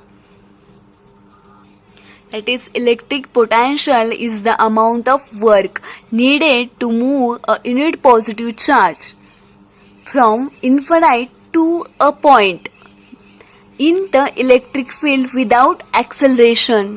जो यूनिट पॉजिटिव चार्ज है उसको पॉइंट A तक लाने के लिए कितना वर्क डन करना पड़ेगा उसके बराबर होगा electric potential at this point A. तो हम यहाँ पे इन्फिनिटी तो नहीं ले सकते, तो इसके लिए हमने इन्फिनिटी और पॉइंट A के बीच का एक पॉइंट कंसिडर किया, उसको हम पॉइंट M कहते हैं. और जो पॉइंट M और जो हमारा जो चार्ज है इसके बीच का जो डिस्टेंस है वो x है, और जो पॉइंट A और जो हमारा चार्ज है इन दोनों के बीच का डिस्टेंस r है. तो यहाँ पे जो O और M का बीच का डिस्टेंस है वो x है, that is OM is equal to x, and the electrostatic force on a unit positive charge at M. जो M पॉइंट है यहाँ पे जो इलेक्ट्रोस्टैटिक यूनिट पॉजिटिव चार्ज होगा उसके ऊपर जो इलेक्ट्रोस्टैटिक फोर्स होगा उसका मैग्नीट्यूड किसके बराबर होगा, F is equal to 1/4 pi epsilon not Q upon x square. Because जो O और M के बीच का जो डिस्टेंस है वो x है, और हमेशा हमको पता है वो क्या होता है, Q अपॉन R स्क्वायर होता है, और Q upon x square, that is यहाँ पे जो डिस्टेंस है वो x है, देयरफॉर यहाँ पे Q upon x square, that is magnitude of force is equal to F is equal to 1/4 pi epsilon not Q upon x square. तो हमने unit positive charge from M to N तक displace किया, तो उसके बीच का जो displacement हुआ वो dx हुआ, और हमें पता है वर्क डन क्या होता है, force into displacement. That is D W, small displacement, इसके लिए small work D W is equal to F D X. और यहाँ पे जो माइनस साइन और निगेटिव साइन क्यों आया है, बिकॉज जो यहाँ पे भी पॉजिटिव चार्ज है और यहाँ पे भी हमने यूनिट पॉजिटिव चार्ज कंसिडर किया है, तो एम पॉइंट पे यूनिट पॉजिटिव चार्ज है, यहाँ पे भी यूनिट पॉजिटिव चार्ज है, इसकी वजह से जो चार्ज होगा वो रिपेल करेगा और इसकी डायरेक्शन आउटवर्ड होगी। और हमने डिस्प्लेस किया है, उसको इनवर्ट किया है, तो both are in opposite direction. So displacement और the work done both are in opposite direction, इसकी वजह से यहाँ पे निगेटिव साइन आया। और इस वर्क डन को पूरे सिस्टम के लिए कंसिडर करते हैं, स्मॉल सिस्टम के लिए कंसिडर किया है हमने डी डब्ल्यू, तो हम इसको इंटीग्रेट करेंगे और पूरे सिस्टम के लिए इसका वर्क डन फाइंड करेंगे। जब हम स्मॉल वर्क डन को इंटीग्रेट करेंगे तो हमें कंप्लीट वर्क डन मिलेगा। तो the total work done in displacing the unit positive charge from infinity to point A, that is W is equal to integration minus F D X, और integration का limit क्या आएगा, infinity, और point A की distance जो point O है, origin है, और पॉइंट चार्ज Q है, वहाँ से R डिस्टेंस पर है। इसकी वजह से हमने क्या किया, इसका लिमिट है इन्फिनिटी टू R पुट किया। यहाँ पे जो पॉइंट A का चार्ज से डिस्टेंस कितना है, R डिस्टेंस की दूरी पर है, इसकी वजह से हमने limit infinity to R put कर दी। हमारा फोर्स कितना है, फोर्स का magnitude -1/4 pi epsilon not Q upon X square D X. तो 1/4 पाई एप्सिलॉन नॉट, इसको एक कांस्टेंट टर्म है, तो इसको हमें इंटीग्रेशन के आउटसाइड लेना पड़ेगा, that is W is equal to -Q/4 pi epsilon naught integration infinity to R 1/x square dx। और 1/x स्क्वायर का इंटीग्रेशन क्या होता है, -1/x होता है। तो वेरी इजी थिंग है integration. W is equal to -Q/4 pi epsilon naught, और इसका इंटीग्रेशन क्या है, -1/x, इसका लिमिट इन्फिनिटी टू R।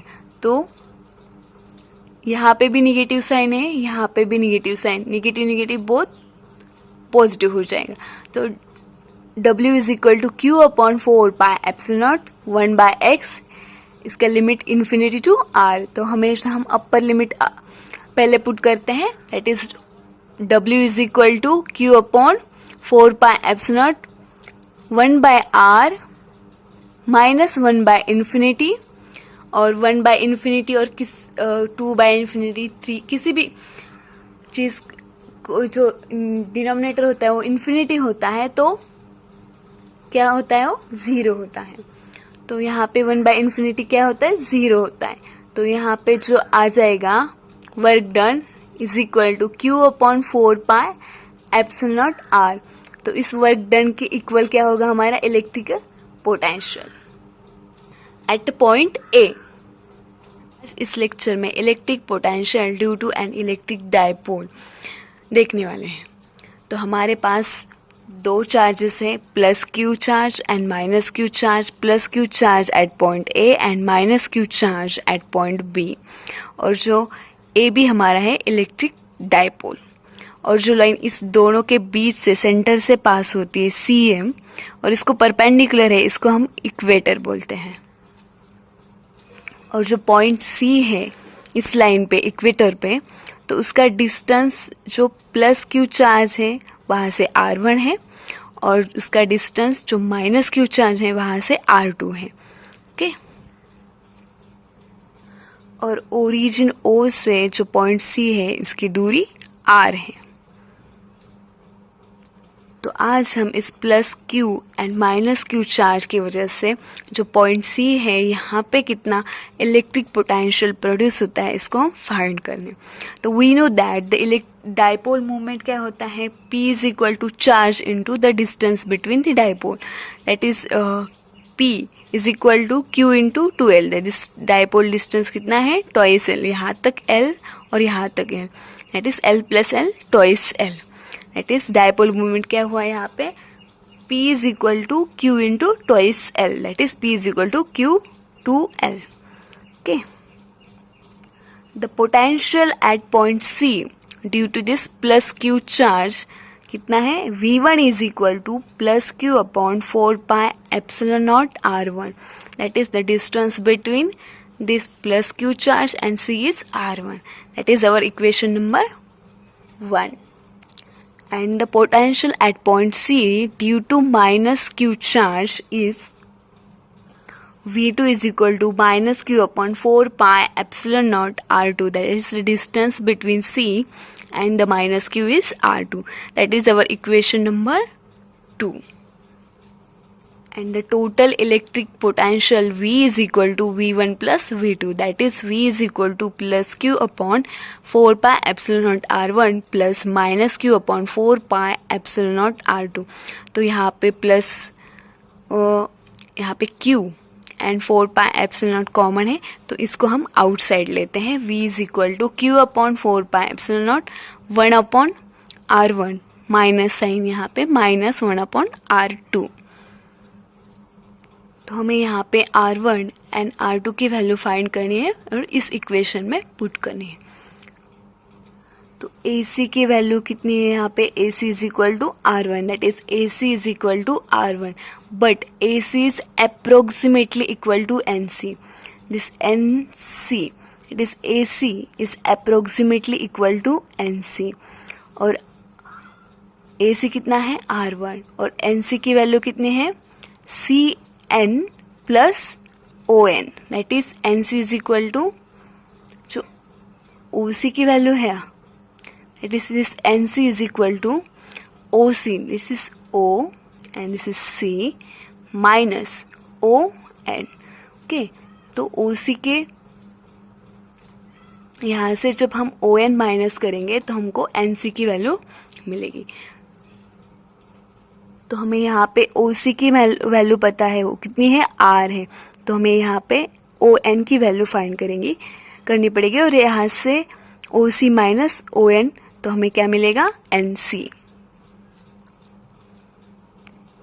तो यहाँ पे जो ट्रायंगल बन रहा है, इस ट्रायंगल में जब हम cos थीटा फाइंड करेंगे तो cos थीटा क्या होता है, एडजेसेंट साइड अपॉन हाइपोटेनस होता है.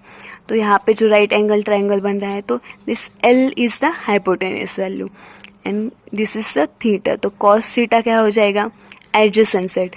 यहाँ पे जो ON है वो एडजेसेंट साइड है और L है जो हाइपोटेनस है, that is cos theta is equal to ON upon L, that is cos theta is equal to ON upon L, और ON is equal to L into cos theta. तो हमें यहाँ पे ON की value मिल गई, तो that is ON is equal to L cos theta, और AC is approximately equal to NC, और NC क्या है OC माइनस ON. तो OC कंप्लीट क्या है R minus L cos theta, that is R1 is equal to R minus L cos theta, that is AC is equal to R minus L cos theta, और AC is equal to R1, that is R1 is equal to R minus L cos theta. तो अब हम R2 find करेंगे.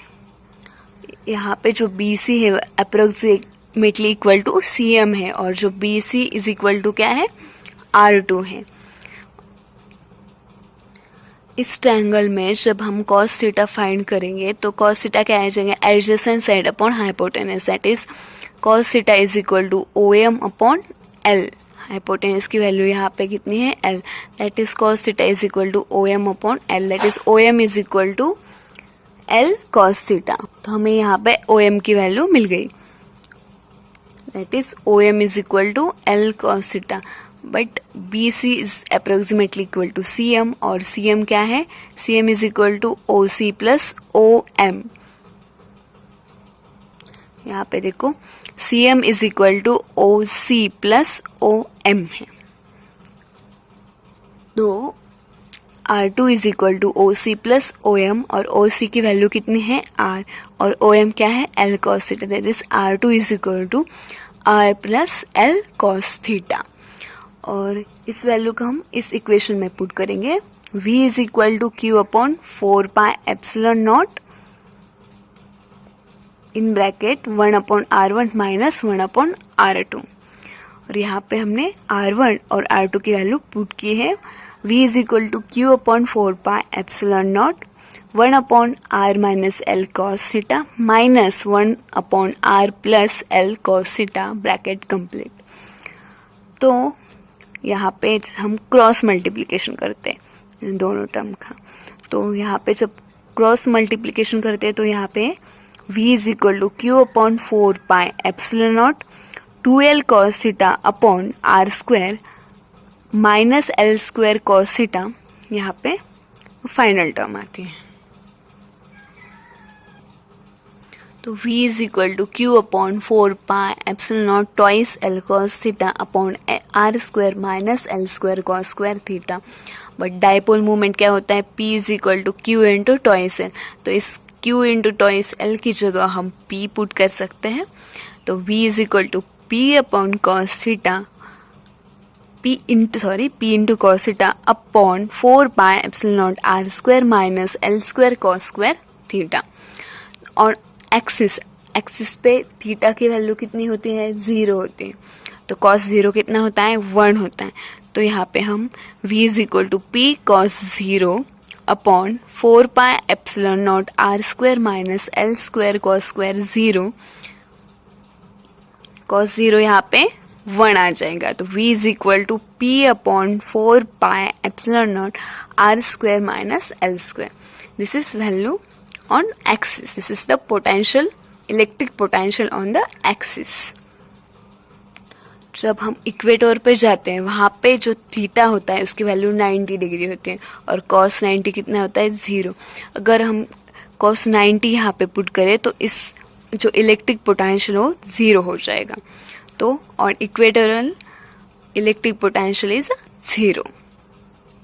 And for short dipole, जब dipole short होता है वहाँ पे जो L होता है वो R से वेरी स्मॉल होता है। इसकी वजह से जो हम L की वैल्यू है उसको निगलेक्ट करते हैं। तो हमारे पास क्या बचता है, v is equal to p cos theta upon 4πε0 r square. This is the electric potential for the short dipole. Thanks for watching. अगर ये वीडियो आपको अच्छी लगी तो लाइक कीजिए, शेयर कीजिए, सब्सक्राइब कीजिए। Electric potential due to a system of charges. तो हमारे पास बहुत सारे चार्जेस है, Q1, Q2, Q3, Q4 up to Q1। और इस चार्जेस की वजह से जो इलेक्ट्रिक पोटेंशियल क्रिएट होगा उसको हम फाइंड करेंगे। तो यहाँ पे हमने P पॉइंट कंसिडर किया है और इस जगह पर P पॉइंट पर इस चार्ज की वजह से जो इलेक्ट्रिक पोटेंशियल प्रोड्यूस होगा इसको हम कैलकुलेट करते हैं। तो जो चार्ज Q1 है उसका डिस्टेंस पॉइंट P से R1 है, चार्ज Q2 R2 डिस्टेंस पर है, चार्ज Q3 R3 डिस्टेंस पर है, चार्ज Q4 R4 डिस्टेंस पर है और चार्ज Qn Rn डिस्टेंस पर है। तो हमारे पास सिस्टम ऑफ चार्जेस है और हम फाइंड करते हैं इलेक्ट्रिक पोटेंशियल। जो चार्ज Q1 है उसकी वजह से जो पॉइंट P है वहाँ पे कोई तो पोटेंशियल क्रिएट होगा। उस पोटेंशियल को हम V1 कंसिडर करते हैं और वो कितना होगा, V1 is equal to 1/4πε0 Q1 upon R1 because R1 is the distance between point and the charge Q1. Similarly for other charges, for V2 for the Q2 charge, V2 is equal to 1/4πε0 Q2 upon R2. For Q3 charge, V3 जो potential create होगा because of the Q3 charge at point P is V3 is equal to 1/4πε0 Q3 upon R3. और Q1 charge की वजह से जो potential create होगा at point P पे that is 1/4πε0 Qn upon Rn। Okay, तो हमारा सुपरपोजिशन प्रिंसिपल क्या कहता है, the potential V at P due to the system of charges is the algebraic sum of the potential due to the individual charges, that is V is capital V is equal to V1 plus V2 plus up to Vn तक, that is V is equal to, और इन सब charge के बीच क्या common है, 1/4πε0, तो इसका हम बाहर लेते हैं, that is V is equal to 1/4πε0 in bracket Q1/R1 plus Q2/R2 up to Qn/Rn। यहाँ पे जो चार्जेस है वो डिस्क्रीट है, देखो यहाँ पे एक चार्ज है, इसके बीच गैप है, आफ्टर दैट यहाँ पे है, इनके बीच गैप है, इसकी वजह से डिस्क्रीट है, तो यहाँ पे क्या आ जाएगा, समेशन आ जाएगा।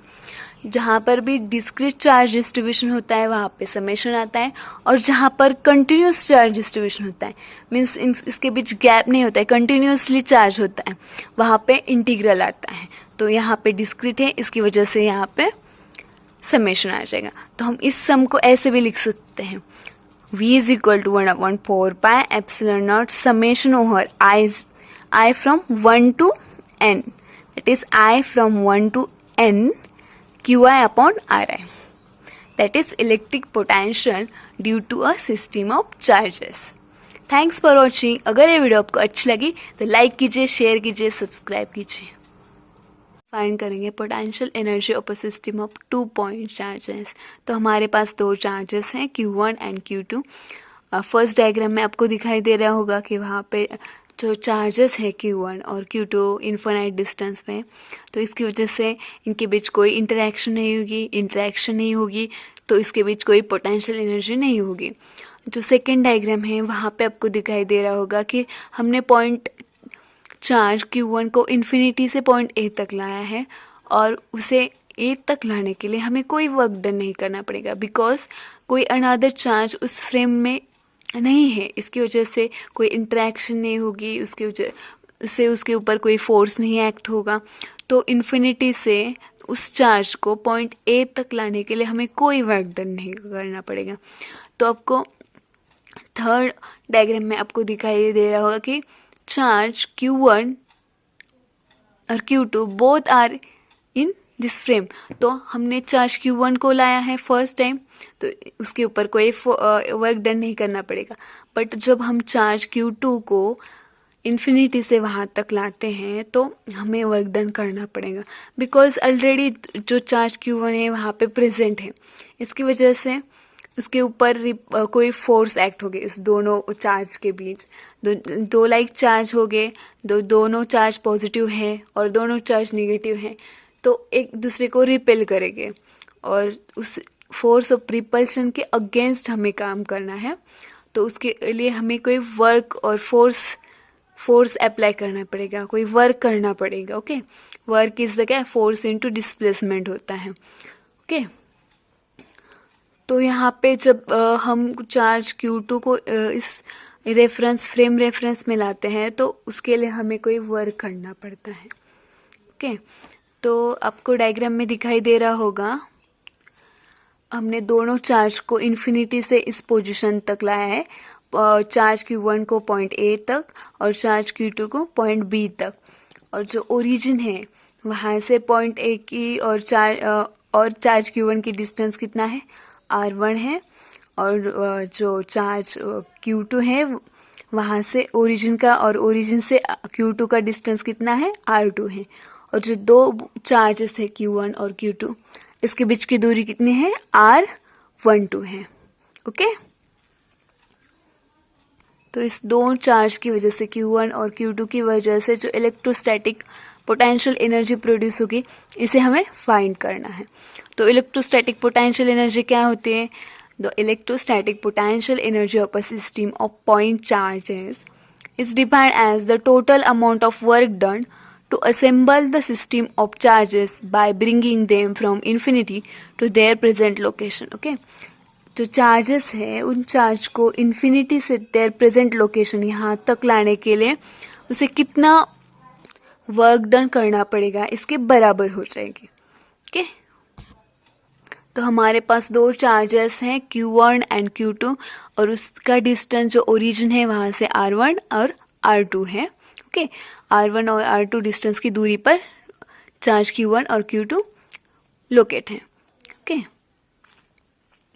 जब हम जो फर्स्ट चार्ज Q1 को उस पोजीशन A तक फ्रॉम इन्फिनिटी से लाने के लिए हमें कोई वर्क डन नहीं करना पड़ेगा, because there is no external field against it. Okay, charge Q1 के अगेंस्ट कोई एक्सटर्नल फील्ड नहीं होगा. Which work needs to be done as charge Q2. जो चार्ज Q2 इसके अगेंस्ट फोर्स जो वर्क काम करेगा वो charge Q2 still at infinity. जो चार्ज Q2 है स्टिल एट इन्फिनिटी पे है. तो चार्ज Q2 इन्फिनिटी पे है तो चार्ज Q1 के ऊपर कोई फोर्स नहीं लगेगा. तो इसके लिए जो वहाँ पे वर्क डन होगा वो वर्क डन 0 हो जाएगा. That is W1 is 0. और चार्ज Q1 है तो उस स्पेस में कोई तो पोटेंशियल क्रिएट करेगा. तो कितना होगा वो potential? V1 is equal to 1/4 pi epsilon naught Q1 upon R1. That is our equation number 1. Okay, और R1 जो ओरिजिन है वहां से चार्ज Q1 की डिस्टेंस है और दूरी है. जब हम चार्ज Q2 को इन्फिनिटी से पॉइंट B तक लाते हैं और तब हमें कोई वर्क डन करना पड़ता है, because there is already charge Q1 ना. तो चार्ज Q1 और Q2 के बीच रिपल्शन होगा. ओके, तो लाइक चार्जेस से इसकी वजह से उसके बीच रिपल्शन होगा. इसकी वजह से वहाँ पे हमें वर्क डन करना पड़ता है. तो वो कितना वर्क डन हमें करना पड़ेगा कि चार्ज Q2 को उस पोजीशन तक लाए हम. तो W2 that is work done is equal to potential at B due to charge Q1 into charge Q2. Okay, जो चार्ज Q1 की वजह से जो पोटेंशियल होगा इनटू चार्ज Q2, इतना हमें वर्क डन करना पड़ेगा. तो हमें कितना पोटेंशियल है at point B due to charge Q1 is 1/4 pi epsilon naught Q1 upon R12. R12 is the distance between charge Q1 and Q2 into charge Q2. That is our potential energy. जब number of capacitor series में connect होते हैं तब equivalent capacitor कितना होता है इसे हम फाइंड करेंगे आज. देखिए हमारे पास ये 2 कैपेसिटर हैं और इस 2 कैपेसिटर को जब हम ऐसे डायरेक्टली कनेक्ट करेंगे एक के बाद एक तो इसे हम सीरीज में बोलते हैं. तो हम इसे बोलेंगे कि both capacitors are in a series combination. ठीक है, ऐसे होते हैं, इसे डायरेक्टली जोड़ते हैं इसको. तो यहाँ पे डायग्राम में आपको दिखाई दे रहा होगा कि यहाँ पे 3 कैपेसिटर हैं, C1, C2 and C3. Both are connected in series combination. Okay, एक के बाद एक डायरेक्टली एक दूसरे को एक कनेक्ट है. ओके, तो इसे हम क्या बोलेंगे? They are in a series combination. यहाँ पे जो हमारी बैटरी है उसका वोल्टेज V वोल्ट की बैटरी है और बैटरी का जो पॉजिटिव टर्मिनल है वो कैपेसिटर C1 के पॉजिटिव टर्मिनल को अटैच है और जो बैटरी का निगेटिव टर्मिनल है वो कैपेसिटर C3 के निगेटिव टर्मिनल को अटैच है. ओके, जब सीरीज कॉम्बिनेशन होता है वहाँ पे जो चार्ज होता है वो कांस्टेंट होता है अक्रॉस एवरी कैपेसिटर. यहाँ पे भी चार्ज जो होगा वही चार्ज डायरेक्टली यहाँ पे होगा. यहाँ पे करंट कांस्टेंट होता है, इसकी वजह से चार्ज भी कांस्टेंट होता है. तो यहाँ पे C1 कैपेसिटर के पॉजिटिव प्लेट के ऊपर प्लस Q चार्ज है तो निगेटिव प्लेट के ऊपर माइनस Q चार्ज होगा, बिकॉज जहाँ पे जो चार्ज होते हैं वो इक्वल चार्ज होता है बोथ प्लेट पे. ओके, यहाँ पे प्लस हुआ और उसकी पोलैरिटी अपोजिट होती है. यहाँ पे प्लस हुआ तो यहाँ पे माइनस हो जाएगा, बिकॉज जो फाइनल चार्ज होगा वो 0 हो जाएगा. तो यहाँ पे प्लस Q माइनस Q 0 हो जाएगा. ओके, तो यहाँ पे माइनस Q है तो इसके अपोजिट यहाँ पे हो जाएगा प्लस Q. तो यहाँ पे प्लस Q है तो यहाँ पे इसके अपोजिट चार्ज सेम ही हो जाएगा, सिर्फ इसकी पोलैरिटी चेंज हो जाएगी. माइनस Q, यहाँ पे माइनस Q है तो यहाँ पे प्लस Q और यहाँ पे प्लस Q है तो यहाँ पे माइनस Q. ओके, तो पोटेंशियल डिफरेंस क्या होता है? V is equal to Q upon C.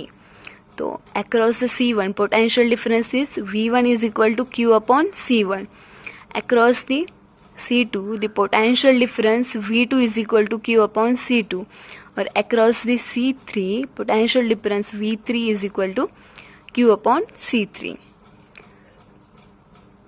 यहाँ पे जो चार्ज होता है वो सेम ही होता है, तो इसीलिए हमने यहाँ पे Q कांस्टेंट लिया है, बट C1, C2 और C3 डिफरेंट भी हो सकते हैं ना.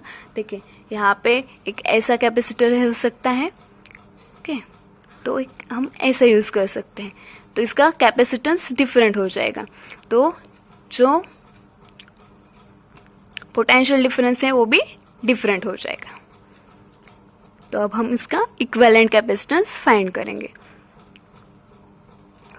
तो पोटेंशियल डिफरेंस C1 के अक्रॉस का Q अपॉन C1, C2 के अक्रॉस का Q अपॉन C2 और C3 के अक्रॉस का Q upon C3.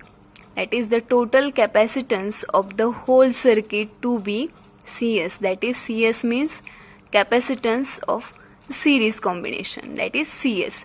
V is equal to Q upon CS. Okay. जितना वोल्टेज आपका बैटरी का है उतना ही वोल्टेज एक तीनों कैपेसिटेंस का होगा. दैट इज यहाँ पे सपोज बैटरी का वोल्टेज V है और जो कैपेसिटर सपोज यहाँ पे V मीन्स 10 वोल्ट, यहाँ पे जो बैटरी का वोल्टेज है वो 10 वोल्ट है, तो यहाँ पे C1 सपोज 5 हो सकता है, C2 2 हो सकता है और C3 3 हो सकता है. दैट इज जो इन तीनों की जो एडिशन हो जाएगी वोल्टेज की, उतना ही वोल्टेज हमारा बैटरी का है. तो हमने जितना वोल्टेज उसको प्रोवाइड किया उतना ही वोल्टेज तीनों कैपेसिटेंस का होगा. That is the total voltage कितना हो सकता है और टोटल पोटेंशियल डिफरेंस कितना हो सकता है. V is equal to V1 voltage और potential difference across the C1 plus potential difference across the C2 plus potential difference across the C3. That is V is equal to V1 plus V2 plus V3. और हमें पता है इसकी value क्या है. V1 is equal to Q upon C1, तो हमने यहाँ पे पुट कर दी. V2 is equal to Q upon C2, तो हमने यहाँ पे पुट कर दी. और V3 is equal to Q upon C3. That is Q upon CS is equal to Q upon C1 plus Q upon C2 plus Q upon C3. यहाँ पे हम Q को कॉमन लेते हैं. Q upon CS is equal to Q into in bracket 1 upon C1 plus 1 upon C2 plus 1 upon C3 bracket complete.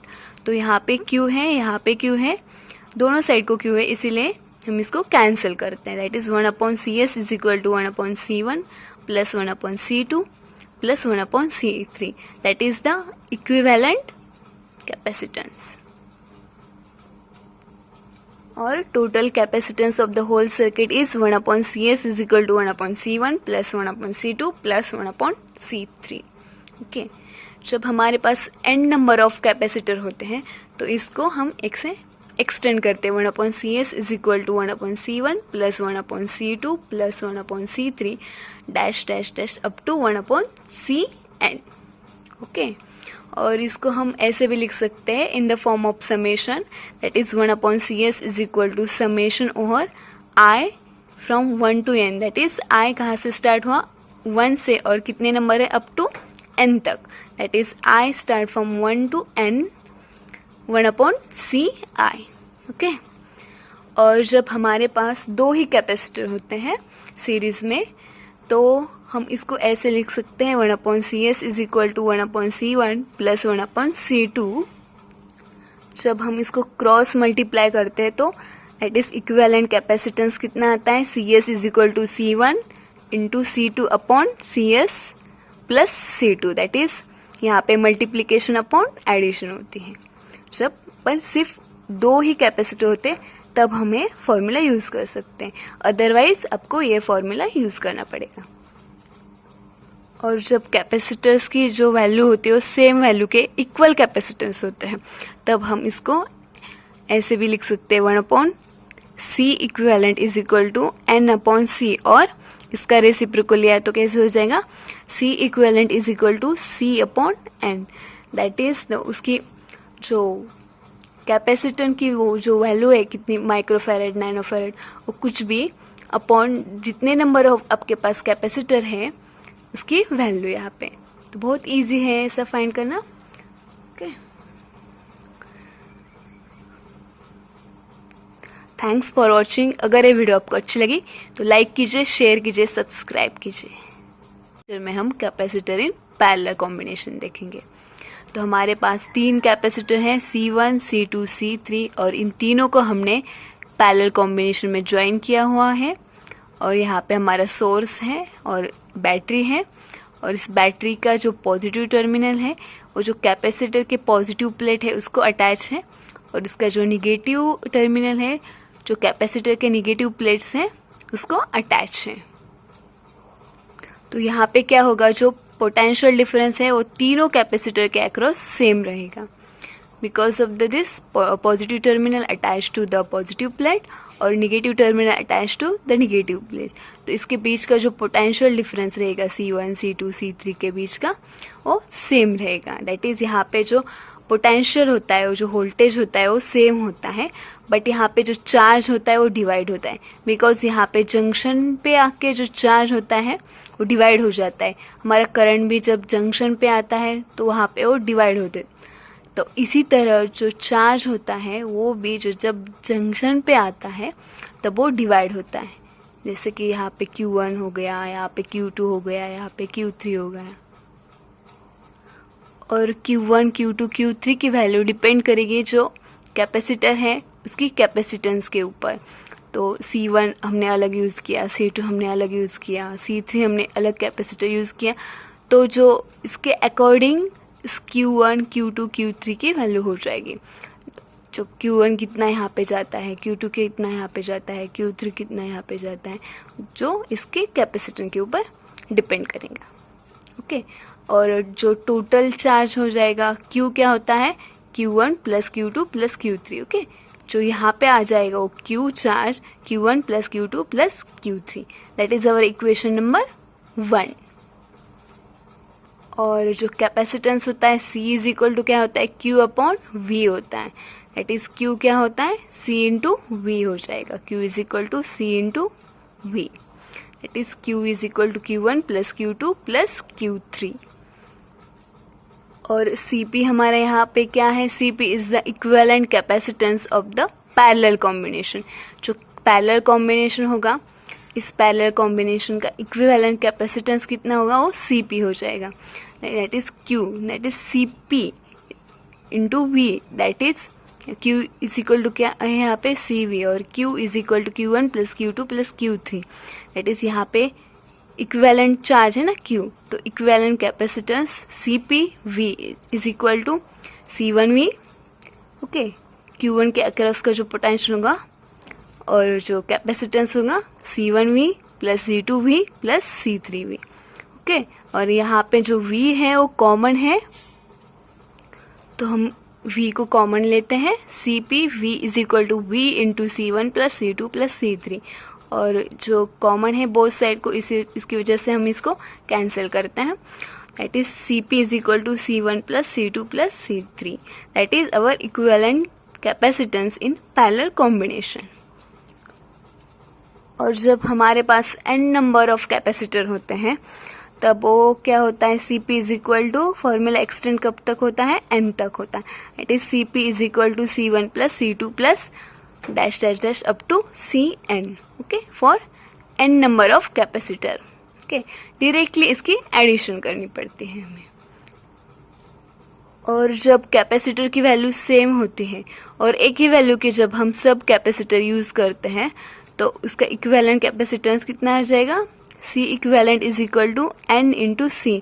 That is n is the number of capacitor we use and the C is the value of this capacitor. That is C equivalent is equal to n into C। Thanks for watching. अगर ये video आपको अच्छी लगी तो like कीजिए, share कीजिए, subscribe कीजिए। Equipotential surface for a uniform electric field. तो यूनिफॉर्म इलेक्ट्रिक फील्ड कैसे रहेगी देखते हैं।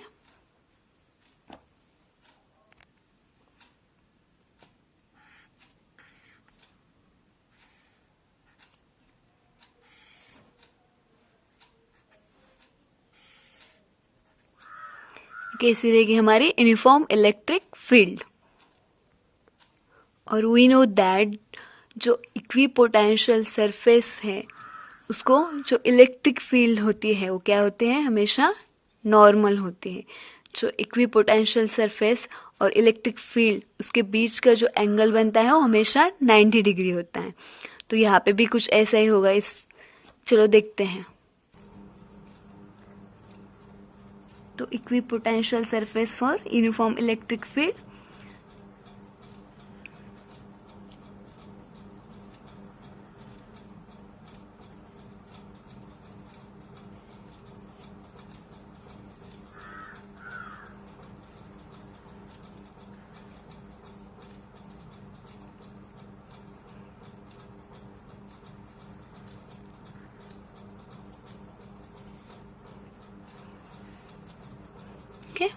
तो ऐसी रहेगी जो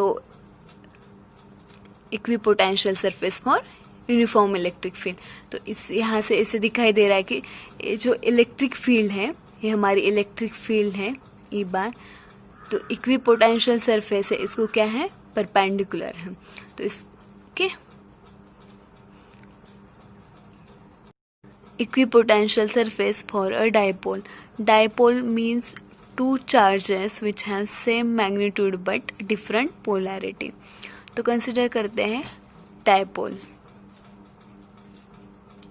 okay, that is two charges plus q charge and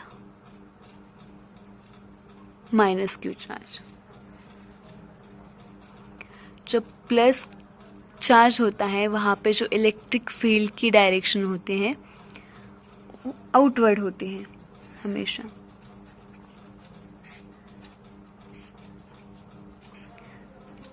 जब पॉजिटिव चार्ज होता है वहाँ पे जो इलेक्ट्रिक फील्ड की डायरेक्शन होती है वो आउटवर्ड होती है, और जब जहाँ पे निगेटिव चार्ज होता है वहाँ पर जो इलेक्ट्रिक फील्ड की डायरेक्शन होती है हमेशा इनवर्ड होते हैं।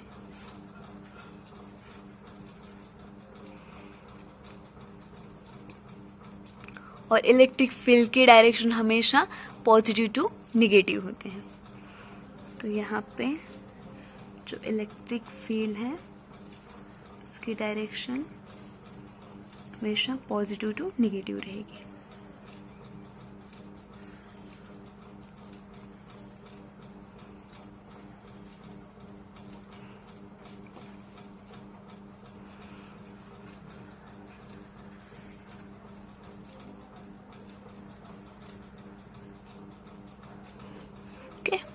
ये रही हमारी इलेक्ट्रिक फील्ड की डायरेक्शन पॉजिटिव टू निगेटिव। तो फर्स्ट हम जो प्लस क्यू चार्ज है इसके लिए इक्विपोटेंशियल सरफेस ड्रॉ करते हैं। तो इसको हमने पॉइंट चार्ज कंसिडर किया और यहाँ पे ऐसे सर्कल बनता है इसका equipotential surface. Okay, look at this. जहाँ पर भी इलेक्ट्रिक फील्ड स्ट्रॉन्ग है वहाँ पे जो इक्विपोटेंशियल सरफेस है वो क्लोज है, और जहाँ पे जो इलेक्ट्रिक फील्ड है उसकी जो स्ट्रेंथ है वो लेस है, वहाँ पे जो इक्विपोटेंशियल सरफेस का जो डिस्टेंस बन रहा है यहाँ पे वो ज़्यादा है। ओके, यहाँ पे वेरी कम है और यहाँ पे जो डिस्टेंस बन रहा है वो बहुत ज़्यादा है। Similarly for negative charge we draw first equipotential surface as a point charge. Okay, यहाँ पे जब स्ट्रॉन्ग इलेक्ट्रिक फील्ड होते हैं वहाँ पे जो इक्विपोटेंशियल सरफेस है वो क्लोज होता है, और जहाँ पे वीक होती है इलेक्ट्रिक फील्ड वहाँ पे वो ज़्यादा डिफरेंस होता है यहाँ पे। ओके,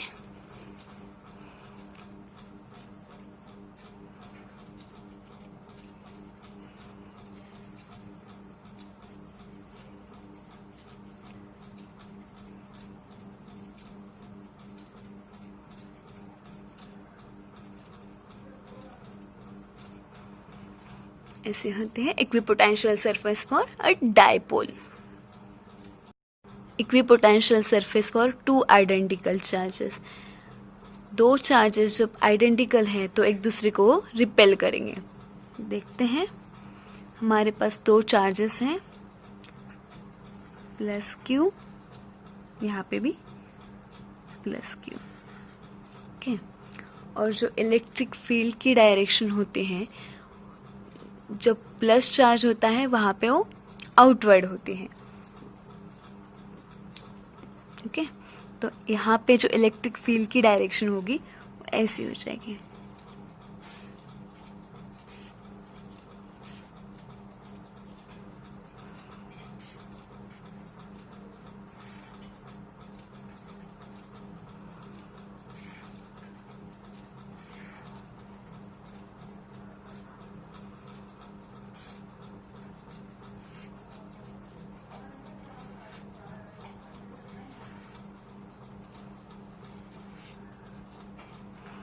यहाँ पे भी प्लस चार्ज है, तो यहाँ पे भी जो इलेक्ट्रिक फील्ड की डायरेक्शन होती है वो भी आउटवर्ड होती है।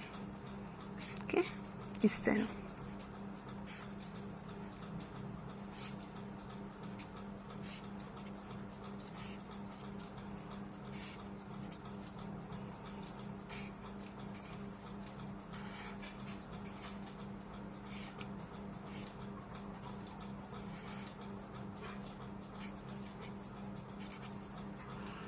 ओके, जो इलेक्ट्रिक फील्ड की डायरेक्शन यहाँ पे आउट हो रहती है, इसकी वजह से जो यहाँ पे इन दोनों के बीच का जो एरिया होता है, यहाँ पे जो इलेक्ट्रिक फील्ड होता है वो कम होता है, उसकी स्ट्रेंथ कम होती है, और जो इसके आउटसाइड एरिया होता है, यहाँ पे जो इलेक्ट्रिक फील्ड है उसकी स्ट्रेंथ ज़्यादा होती है। तो अब हम यहाँ पे इक्विपोटेंशियल सरफेस ड्रॉ करते हैं। तो फर्स्ट हम प्लस चार्ज को पॉइंट चार्ज कंसिडर करके इक्विपोटेंशियल सरफेस ड्रॉ करेंगे। ओके,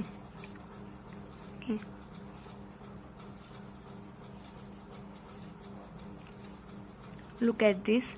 यहाँ पे जो डिस्टेंस है, जो दोनों सर्कल के बीच यहाँ पे जो डिस्टेंस है और जो गैप है वो ज़्यादा है कंपेयर टू दिस साइड। तो यहाँ पे जो इलेक्ट्रिक फील्ड की स्ट्रेंथ है वो वीक है, इसकी वजह से यहाँ पे जो गैप है वो ज़्यादा है।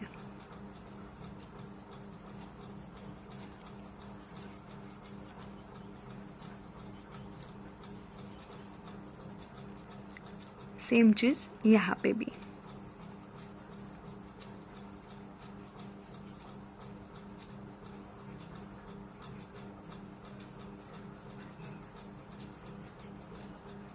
जो इलेक्ट्रिक फील्ड की स्ट्रेंथ होती है तो इस जगह कम होती है।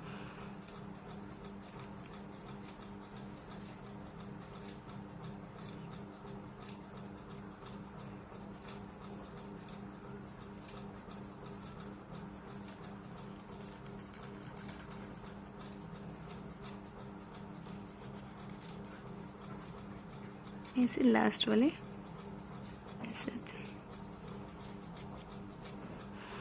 ओके, ये रहा equipotential surface for identical charges.